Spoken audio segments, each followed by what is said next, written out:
নমস্কার বন্ধুরা, আমি আমার ইউটিউব চ্যানেল কখনো সখনোতে আজকে আবার চলে এসেছি আমার রেসিপির ঝুলি থেকে একটা রেসিপি নিয়ে। আশা করি আপনারা সকলে ভালো আছেন, সুস্থ আছেন। তো আজকে আমি যে রেসিপিটা দেখাবো তার জন্য এখানে আমি নিয়েছি বেগুন। বেগুন দিয়ে এগ প্লান্ট কারি করব। এর নাম হচ্ছে এগ প্লান্ট কারি। বেগুন লাগবে। তো এখানে আমি আমার পরিমাণ মতো বেগুন নিয়েছি। বেগুনটা তো রান্নার পরে একটুখানি হয়ে যায়, সেই জন্য আমি এইরকম সাইজের মোটামুটি 5-6টা মতন বেগুন এখানে নিয়েছি।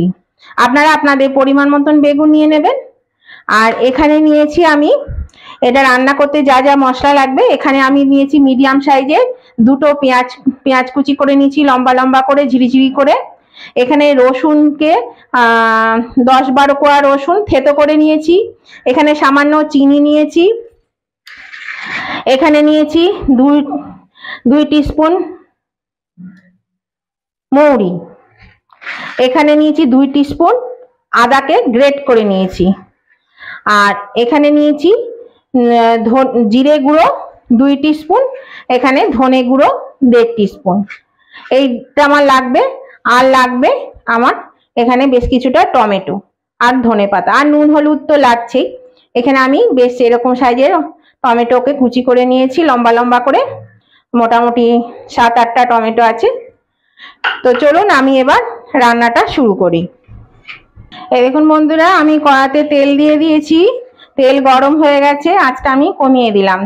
তেলটা বেশি গরম হয়ে গেল। প্রথমে আমি মৌরিটা দিয়ে দিলাম।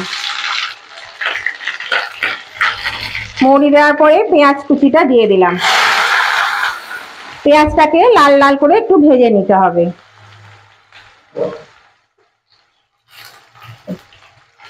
আমি আগে পেঁয়াজটাকে লাল করে ভেজে নিই।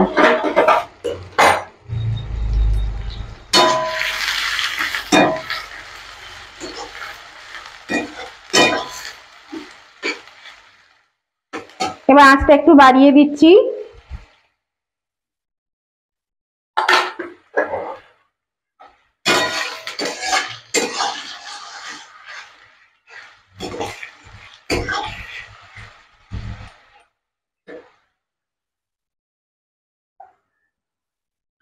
দেখুন বন্ধুরা, পেঁয়াজটা বেশ ভাজা ভাজা হয়ে গেছে। এবার আমি এর মধ্যে দিয়ে দিচ্ছি রসুন থেতো করাটা, আর দিয়ে দেব আদা বেট করাটা। এটা একটু নেড়ে দিই।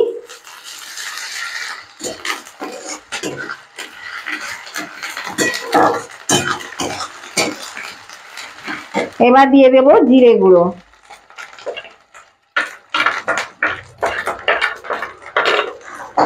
এটা দিয়ে 2-3 মিনিট নাড়বো। আঁচটা মিডিয়ামে দিয়ে দিলাম।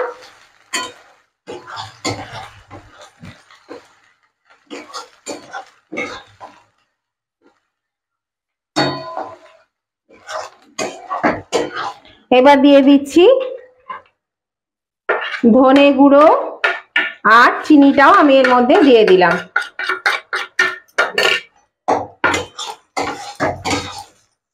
চিনি না খেলে চিনি দেবেন না, যারা রান্না মিষ্টি দেন না তারা কিন্তু মিষ্টি দেবেন না। এটাও আমি 2-4 মিনিট নাড়বো।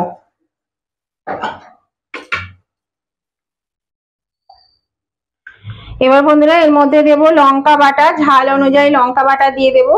আমি কাঁচা লঙ্কা বাটা দিচ্ছি, আপনারা চাইলে শুকনো লঙ্কা বাটাও দিতে পারেন। দিয়ে দেব নুন। আমি 1 চামচ মতো নুন দিচ্ছি, আমার এটা ছোট চামচ, 1 চা চামচে নুন দিলাম। দিয়ে দিচ্ছি হলুদ পরিমাণ মতো।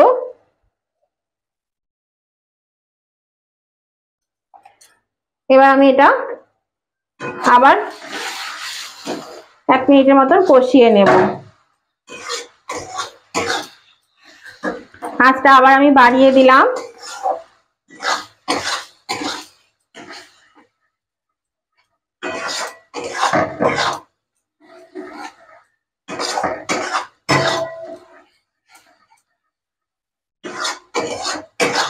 দেখুন এটা বেশ ভালো করে কষানো হয়ে গেছে। এর মধ্যে আমি এবার বেগুনগুলো দিয়ে দেব।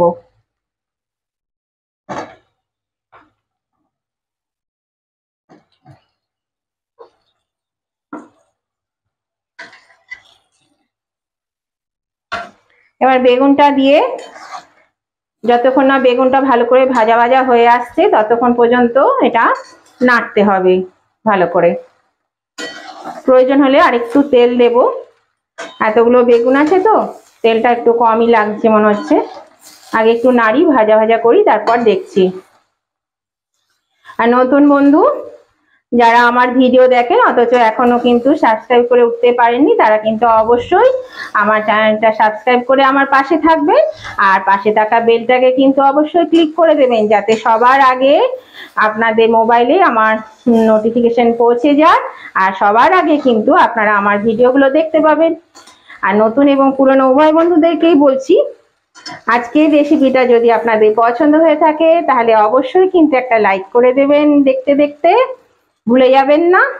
আর আপনাদের বন্ধু বান্ধব, আত্মীয় স্বজন সকলেই যাতে এই রেসিপিটা পেয়ে যায় তার জন্য কি করতে হবে, প্রচুর পরিমাণে শেয়ার করে দিতে হবে,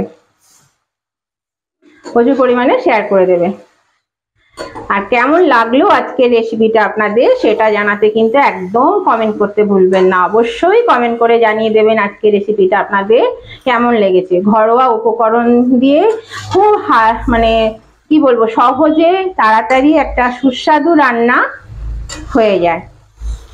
আর এটা ভাতের সঙ্গে তো ভালো লাগেই, তাছাড়া রুটি, পরোটা, লুচি এর সঙ্গে ভীষণই ভালো লাগে খেতে এই এগপ্ল্যান্ট কারিটা, খেতে বেগুন দিয়ে খুব ভালো লাগে খেতে। অবশ্যই কিন্তু একবার করে খেয়ে দেখবেন যদি না করে থাকেন। আমি এর মধ্যে সামান্য একটু তেল দেব, দিয়ে এটাকে আর একটু ভাজা ভাজা করে নিচ্ছি।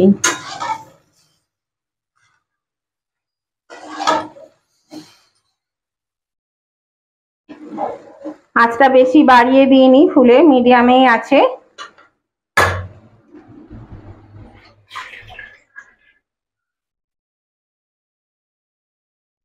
বেগুনে খুব তেল লাগে।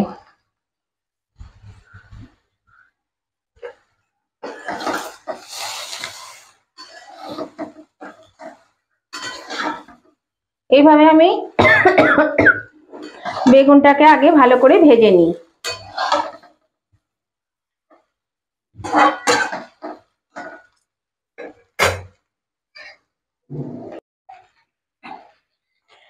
এই দেখুন বন্ধুরা, বেগুনটার সঙ্গে মশলাগুলো কিন্তু খুব ভালো করে মিশে গেছে আর বেগুনটাও বেশ কিছুটা ভাজা ভাজা হয়ে এসছে। তো এর মধ্যে আমি দিয়ে দিচ্ছি এই যে টমেটো কুচিটা, এটা দিয়েও আমি একটু নাড়বো, নেড়ে নিয়ে ঢাকা দিয়ে দেবো।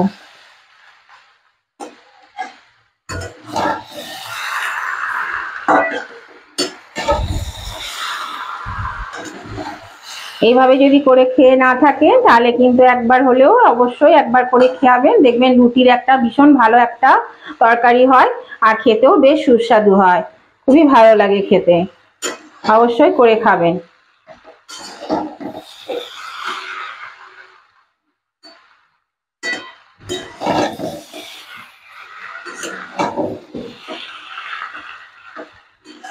বন্ধুরা দেখুন, এটা আমি নেড়ে চেড়ে এবার ঢাকা দিয়ে দিচ্ছি। 10 থেকে 15 মিনিটের মতন ঢাকা থাকবে, বেগুনটাও সেদ্ধ হবে, টমেটো গুলো বেশ গলে গলে যাবে।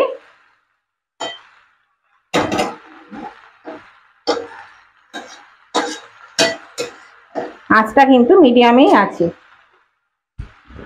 আমি এটা ঢাকা দিয়ে দিলাম।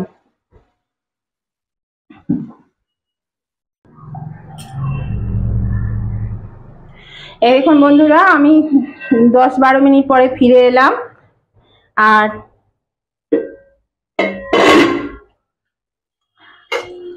মাঝে মাঝে আমি এটা নেড়ে দিয়েছি, না নাড়লে কিন্তু তলায় লেগে যাবে, সেই জন্য আমি কিন্তু এটা মাঝে মাঝে নেড়ে দিয়েছি।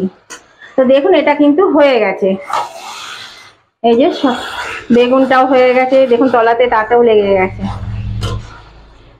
এই যে একটু একটু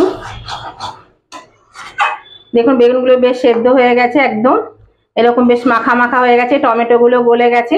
তো এর মধ্যে আমি একটু নুন দেব, নুনটা তো আমি কম দিয়েছি, এবার আমি একটু নুন দিয়ে দেব।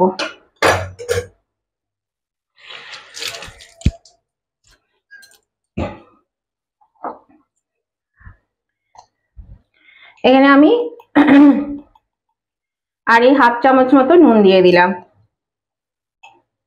মানে 1.5 টেবিল স্পুন মতো নুন দিয়ে দিলাম। আর দিয়ে দিচ্ছি ধনে পাতা কুচি।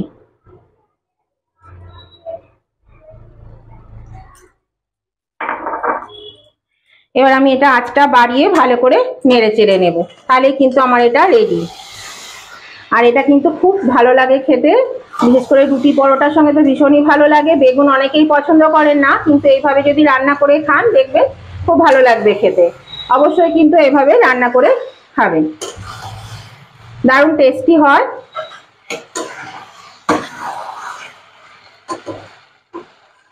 আর রুটি পরোটার সঙ্গে এই একটা তরকারি দারুণ সুস্বাদু একটা তরকারি। এই রকমের বেগুনগুলো কিন্তু বেশ মাখা মাখা, মানে গলে গিয়ে এরকম একটা মাখা মাখা টাইপের হয়ে যাবে, কিছু কিছু গোটা থাকবে, কিছু কিছু মানে মাখা হবে। আর এরকমই বড় বড় ডুমু ডুমু করে পিস করতে হবে, একদম ছোট ছোট পিস করলে কিন্তু একদম ফ্যাট হয়ে যাবে। তো এটা আমার হয়ে গেছে, এবার আমি এটা নামিয়ে নেব।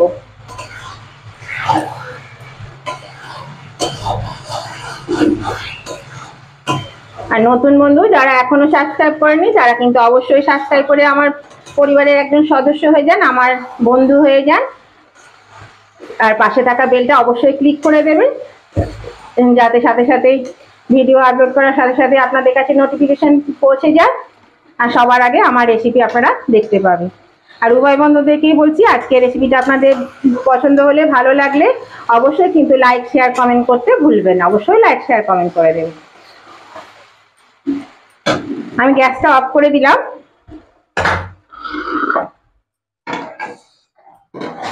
এবার আমি তুলে নিচ্ছি।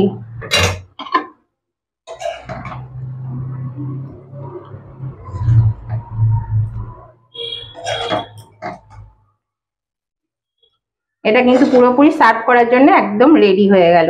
কত সহজে কত তাড়াতাড়ি রান্না হয়ে গেল দেখুন। আর ঘরে থাকা উপকরণ দিয়ে কিন্তু এটা রান্না হয়ে যায়।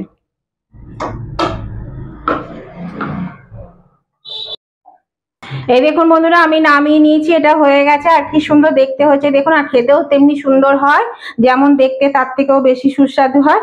অবশ্যই এভাবে করে খেয়ে দেখবেন, একবার হলেও ট্রাই করে দেখবেন। আমার মনে হয় আপনাদেরও খুব ভালো লাগবে খেতে। আর রুটি পরোটার সঙ্গে তো খুবই ভালো লাগে, ভাতের সঙ্গেও কিন্তু খেতে ভালো লাগে। তাহলে নতুন বন্ধু এখনো কিন্তু সাবস্ক্রাইব করে না থাকলে অবশ্যই আমার চ্যানেলটা সাবস্ক্রাইব করে দেবেন। আর উভয় বন্ধুদেরকে আবারও বলছি, আজকের রেসিপিটা যদি আপনাদের পছন্দ হয়ে থাকে, ভালো লেগে থাকে, তাহলে অবশ্যই কিন্তু লাইক শেয়ার কমেন্ট করতে ভুলবেন না। অবশ্যই লাইক শেয়ার কমেন্ট করতে করে দেবেন।